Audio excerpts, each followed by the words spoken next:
देखिए, मैं पिछले 2 साल से यहाँ के प्रदेश अध्यक्ष के माध्यम से यहाँ जो अत्याचार हो रहे हैं, चिट्ठियों का मामला ग्राम पंचायत में उसमें तक न्याय नहीं हुआ। एक ग्राम पंचायत गवाही देवी मोड़ का जो महिला प्रधान थी उनके साथ जो है भेदभाव हुआ, उस पर कोई न्याय नहीं हुआ। एक संधू ग्राम पंचायत का मामला है, उसमें मारपीट हुई, उसमें कोई अब तक न्याय नहीं हुआ।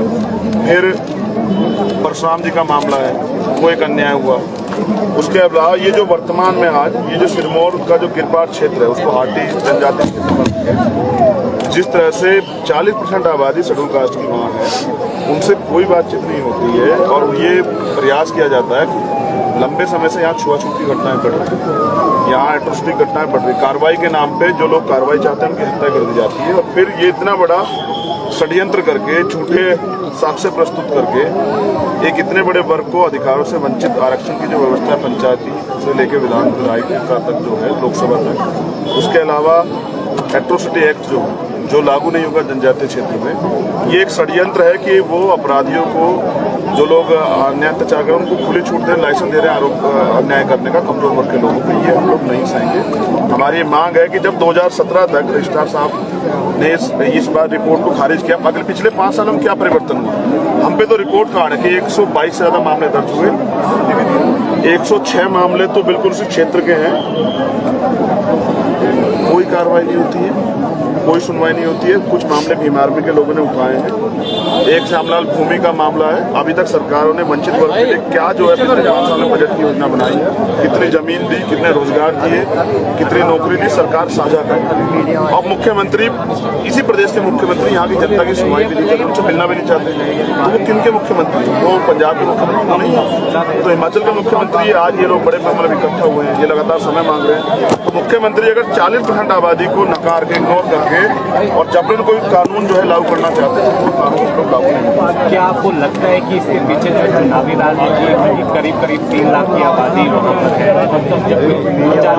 और है हिमाचल के जिनकी आबादी कम है, तो उनके लिए कोई ऐसी जो है जल्दबाजी? ये सारा जो है कुछ लोगों को खुश करने के लिए सरकार जो है शोषित वर्ग के अधिकार जो संविधान ने दिए उनको अधिकारों से वंचित करना चाहते हैं। आर्टिकल 322(2) का जो है ना, ये खुला उल्लंघन है। आप शेड्यूल कास्ट अनुसूचित जाति के लोगों को उनके अधिकार से वंचित कर ही नहीं सकते। आप दे तो कुछ नहीं रहे, जो उनके हिस्से में संविधान है उसको भी छीनने का प्रयास कर रहे हैं, जबकि ये पावर सरकार को है, स्टेट गवर्नमेंट को भी दी है। ये पावर कॉन्स्टिट्यूशन ने स्टेट गवर्नमेंट को दिया, केंद्र सरकार ने भी, कि वो चाहे तो उनके वर्ग हितों के लिए कुछ अच्छा काम करे। वो तो नहीं किया मुख्यमंत्री ने। तो अधिकार के बाद उठाने पे जो हत्याएं हो रही ये बंद होनी चाहिए और इस मांग को मुख्यमंत्री अनावश्यक रूप से ना लें। ये जायज मांग है, एक बड़े समाज की मांग है, इस पर गौर करें और अगर वो इसको इग्नोर करते हैं तो फिर हम मजबूर होकर सिरमौर से लेके शिमला तक पैदल यात्रा निकालेंगे और अगले 1 महीने में हम लोग गाँव-गाँव जाके वंचित वर्ग के लोगों को तैयार करेंगे, इस अन्याय के खिलाफ करेंगे। एक चौड़म नेता ने भी आपको जो चेतावनी दी थी, पब्लिसिटी बनाना चाहते हैं। चंद्रशेखर जी, एक चीज़ और पूछना चाहेंगे कि आप वही सिरमौर से आप लड़ाई स्टार्ट करेंगे, पर सिरमौर में रहने वाले कुछ दलित नेता है उस जनजातीय जो फैसला लिया उसका स्वागत भी कर रहे हैं। देखिए, मैं जिनका रोजगार चल रहा है मैं उनके बारे में कुछ नहीं कहता। मैं समझता हूँ वो 3-4 लोग इम्पोर्टेंट नहीं, ये जो 3-4 हज़ार लोग यहाँ बैठे ये इम्पोर्टेंट है। आप देख रहे हैं गर्मी है, 40 से ऊपर टेम्परेचर है, मैं तो यहाँ सोफे पे बैठा हूँ, मेरी बहनें माएँ जमीन पे बैठी हैं, फर्क चल रहा है। वो उस दर्द को महसूस कर रहे हैं क्योंकि जो आने वाला दर्द है वो ज़्यादा उससे कठिन है। तो मैं उनकी भावनाओं का सम्मान करके इस लड़ाई को लड़ना चाहता हूँ। अभी तो मैं बहुत शॉर्ट नोटिस पे आया हूँ, लेकिन अगर मुख्यमंत्री कमजोर वर्ग के लोगों की आवाज़ नहीं सुनेंगे तो मैं यहाँ लंबे समय के लिए आ जाऊँगा। फिर मुख्यमंत्री चैन से नहीं बैठे। हमने तय किया है कि जो मुख्यमंत्री हमारे लोगों को पैदल करना चाहते हैं अधिकारों से, मुख्यमंत्री को भी हम लोग पैदल कर देंगे।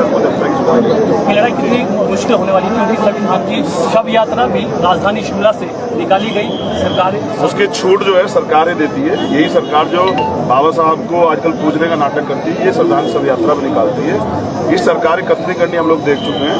इस सरकार से ज़्यादा उम्मीद है, लेकिन अपने आंदोलन से ज़्यादा उम्मीद है कि अपने आंदोलन के जरिए हम लोग सरकार को, गहरी सरकार को जगाने का काम करेंगे।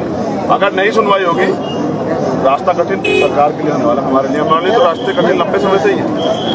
हम पैदा हो रहे हैं, ये भी कठिनाई है। हमारे लिए रास्ते लंबे समय कठिन, अब तो हम सुगम कर रहे हैं, हम अपने अधिकारों को समझ